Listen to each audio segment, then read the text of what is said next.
Hello, thank you for tuning in. Stuart, unrepentant atheist. A couple of anecdotes, one of mine, one of Matt Dillahunty's, and I really would be interested to hear your anecdotes, if you've got any, about encountering Christians in the real world, maybe in the street or something like that, somebody coming up to you.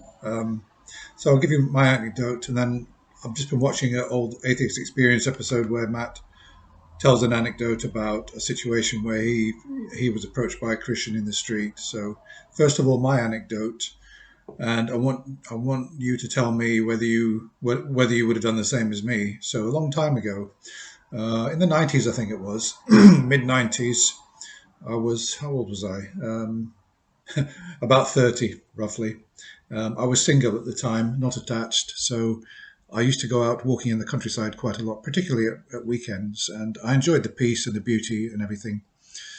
And I mean, I've never been a person that has had any problem with being on my own. So I didn't really mind to an extent whether I had company or not. But on this particular walk, which was in Derbyshire in England, um, I saw a group of people, and we happened to be on the same path, and uh, we more or less sort of started sharing a conversation about how nice it was and everything. Just kind of standard everyday kind of small talk.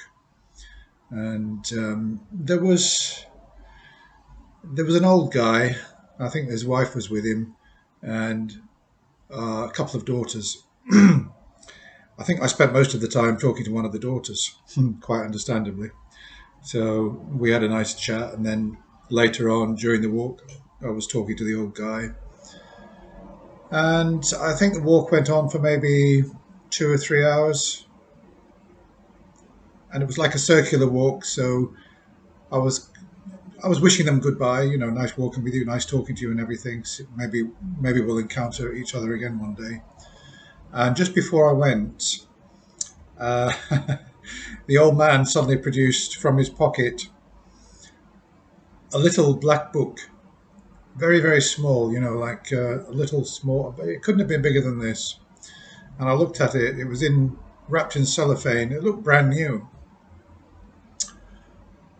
And he said, "Oh, I'd like to make this gift to you." I said, "Oh, what is it?" He said, "Oh, it's a Gideon Bible." Ah, now it's one of those moments. I was going through a time in my life where the last thing that I really wanted to read was a Bible, and I mean, in the 90s, I think my kind of atheism really crystallized where I was identifying somebody who was actively almost sort of anti-theist.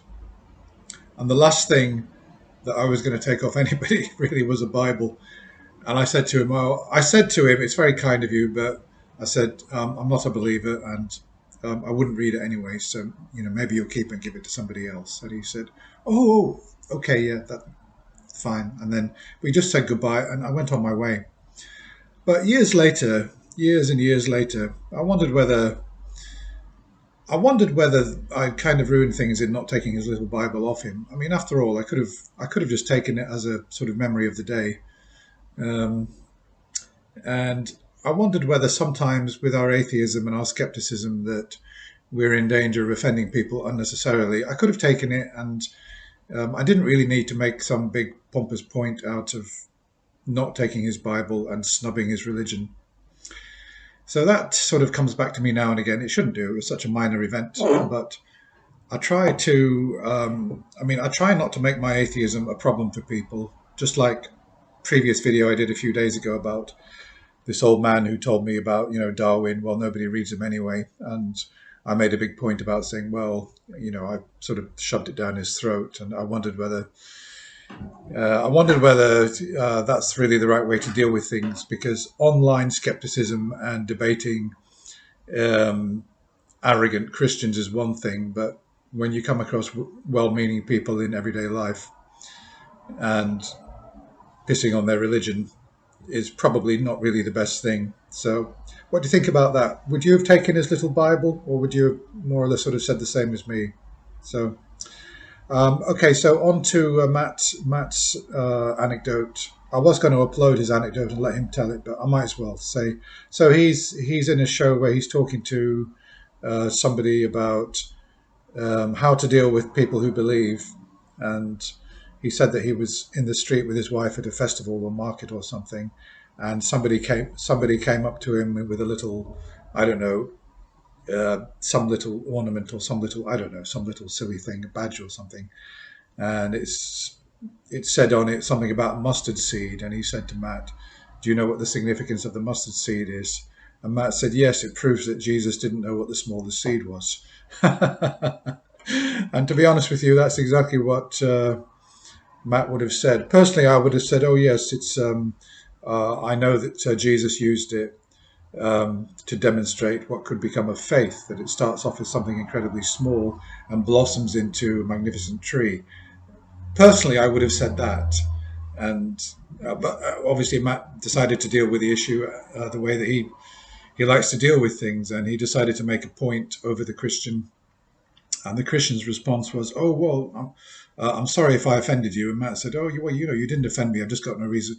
I've got no use of faith." So that was a situation where Matt clearly snubbed the Christian, and I don't think I would have personally done the same. And I look back, for example, to that thing with the Gideon Bible and wondered if I was a little bit too full of myself with my atheism. I don't want to make people feel bad about their religion, and I'm only a hard-nosed atheist online and a skeptic, mainly because of all the arrogance and ignorance, bad arguments from the Christians. But everyday Christians that I meet in real life and religious people, I've got no wish to debunk their religion or undermine their religion or anything like that, unless they specifically ask me to go into a conversation and ask me for my views. So that's all for now. I would love, to hear your anecdotes about any sort of that kind of situation. Do you feel the same as me? You keep your skepticism and atheism for people who kind of deserve it, and at other times try and live and let live and just sort of keep the peace and be diplomatic. That's all for now. Thanks for watching and thanks for supporting my channel. I'll be back soon. Bye for now.